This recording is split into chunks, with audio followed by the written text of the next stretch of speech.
पहले गया महिला बैठा बैठा 112 को फोन किए, किस लिए फोन किए थे आप लोग? अरे है देखो गांव में कुछ इधर से जा रही है, अभी दोनों लव मैरिज शादी कर लिया है।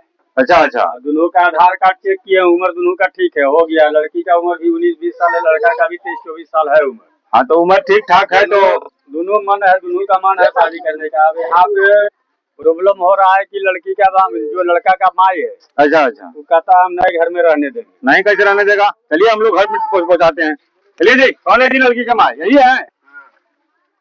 आपका बेटा शादी करके लेकर आया है, तो क्या दिक्कत है आपको? तो हमको भी पूछ के लाया। आपसे नहीं पूछ के लाया, लेकिन खिलावेगा हूँ रखेगा हूँ, तो आपको क्या दिक्कत है? तो घर में हम नहीं रहने देंगे। घर में रहेगा, मेरा इज्जत गया कि इसका इज्जत गया?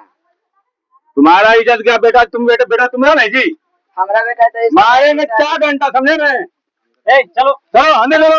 नहीं देंगे। तुम ज्यादा करेगा नहीं, तो इसको अंदर